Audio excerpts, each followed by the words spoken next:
हरिओम. भगवद्गीताबोध योगदास श्री जयगणेश जोशी यांनी केलेले निरूपण. अध्याय 14 गुणत्रय विभागयोग. ओम श्री परमात्मने नमः. अथ चतुर्दशोऽध्यायः. जय योगेश्वर. परमात्म्याला नमस्कार. अध्याय 14 श्लोक क्रमांक 22.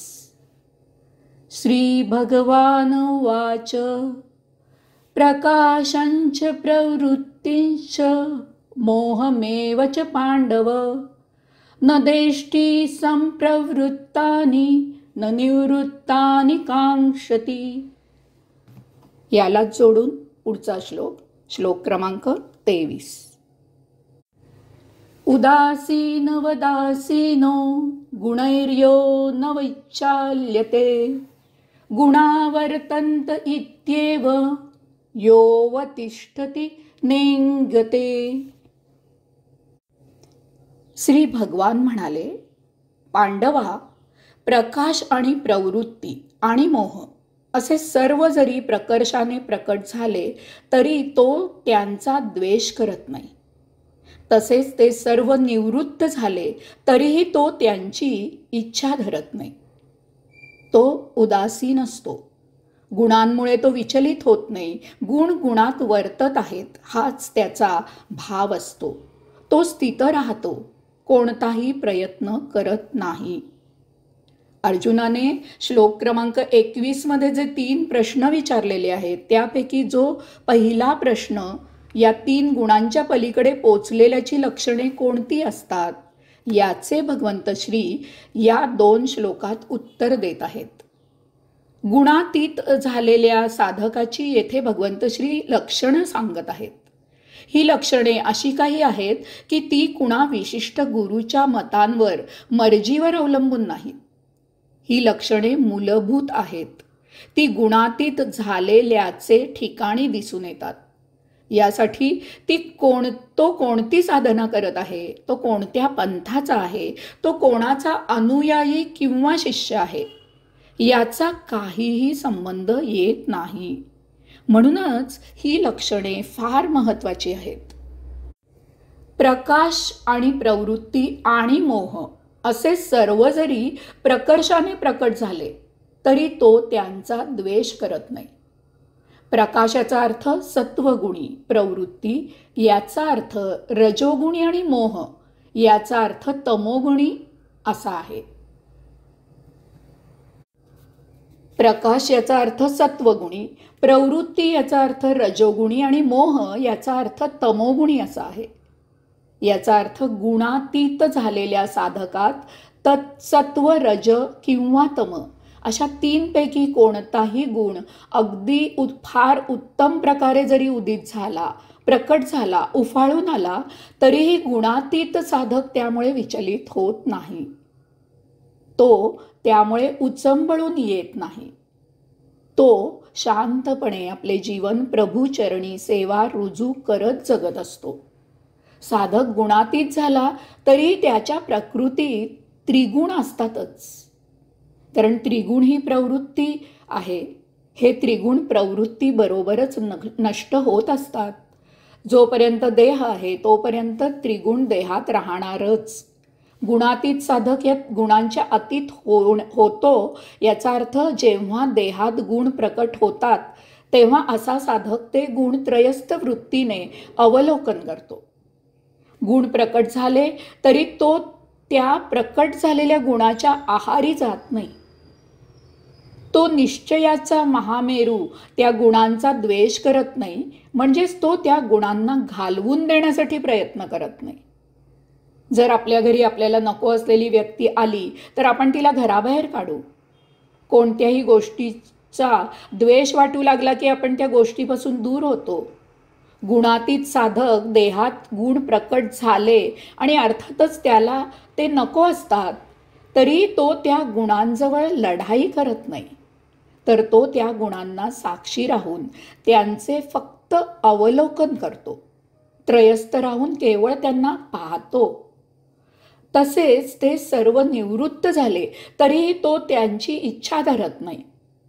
गुणातीत झालेला साधक त्रिगुण लोप पावले, त्रिगुण प्रकट होईनासे झाले, त्रिगुण कार्यरत न होता आपल्या कार्यामधून निवृत्त झाले, त्याच्यातील त्रिगुण निष्प्रभ झाले, तरीही तो ते गुण प्रकट व्हावे अशी इच्छा करत नाही. तो त्रिगुणांची कामना करत नाही. उदाहरणार्थ, त्याला जर खूप दिवसात त्याचा पुत्र भेटला नाही आणि त्यामुळे त्याच्यात पितृसुलभ वात्सल्याचा उमाळा आला नाही, म्हणून तो उदास होत नाही. तो अशा वेळी त्याच्यात माया आणि वात्सल्य उद्भवावे अशी अपेक्षाही करत नाही. याचप्रमाणे त्याच्या पुत्राने त्याला विचारले नाही, तरीही तो अशा प्रकारची अपेक्षा करत नाही. तो त्रिगुण प्रगट झाले नाहीत, तरीही शांतपणे आपले जीवन प्रभूचरणी मोठ्या आनंदात प्रभूच्या इच्छेने जगत असतो. तो उदासीन असतो. गुणातीत साधक प्रत्येक गोष्टीची उपेक्षा करतो. गोष्ट चांगली की वाईट आहे, घडत असलेल्या घटनेमुळे आपल्याला पाप लागणार आहे की पुण्य मिळणार आहे, असा कसलाच विचार गुणातीत साधकात येत नाही. तो प्रत्येक प्रसंगाला उदास राहतो. तो प्रत्येक घटनेची उपेक्षा करतो. अनुकूल परिस्थितीमुळे तो उचंबळून येत नाही किंवा प्रतिकूल परिस्थितीमुळे तो हिरमुसलाही होत नाही. किंबहुना त्याच्या दृष्टीने परिस्थिती ही फक्त परिस्थिती असते. ती प्रतिकूल किंवा अप्रतिकूल असे काही नसते. गुणांमुळे तो विचलित होत नाही. गुणांच्या प्रभावामुळे अनेक घटना अनेक प्रकारचे वळण घेत असतात.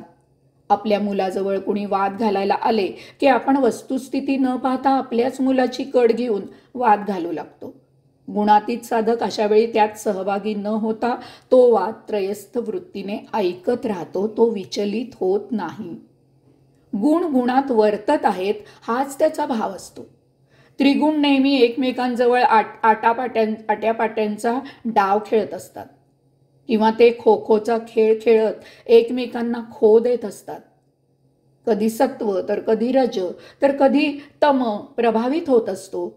मंदिराच्या बाहेर जर एखादा व्यापारी भेटला तर तेथे थांबून एखादा व्यापारी सौदा पक्का केला जातो आणि मग या रजोगुणातून बाहेर होऊन मंदिरात जाऊन सात्विक भावाने देवाची पूजा केली जाते. मंदिराचे बाहेर येताना जर कुणी अहंकाराला ठेच पोचवली तर तमोगुणात प्रवेश करून क्रोधित होऊन तेथेच त्याचा सूड कसा घ्यावा याचा बेत पक्का केला जातो. गुणातीत साधक गुण गुणातच बागडत आहेत अशा थाटात त्यांचा आट्यापाट्यांचा किंवा खो खोचा खेळ पाहतो. गुण प्रकृतीत असतात. गुणातीत साधक देहापासून स्वला स्वतंत्र अनुभवत असतो. त्यामुळे तो गुणांचा परिणाम स्वतःवर होऊ देत नाही. लहान मुले भांडतात आणि एकमेकाला ढकलतात, बोचकारतात, रडतात इत्यादी. अशा वेळी त्यांची पुन्हा गोडी होत असते. ते परत आपापसात खेळू लागतात. गुणातीत साधक त्रिगुणी बालकांचा खेळ पाहतो. तो त्याची दखल त्याच्या आचरणात घेत नाही. तो स्थित राहतो. सौख्याचा महापूर आला किंवा दुःखाचा कडा कोसळला तरीही गुणातीत साधक अशा दोन्ही वेळी स्थित राहतो. त्याच्या नित्य आचरणात कसलाही फरक होत नाही. कारण घडामोडी घडत असतात, त्या घडू द्याव्या, त्या पाहाव्या, त्याची लीला स्वीकारावी आणि त्यांची मौज अनुभवावी. त्यात बदल करू नये, तसा प्रयत्नही करू नये. परिस्थिती जशी आहे तशीच स्वीकारावी. परिस्थिती जशी आहे तशीच स्वीकारावी आणि आपले आयुष्य त्याप्रमाणे समाधानाने जगावे. आपण केंद्रस्थानी स्थित असावे.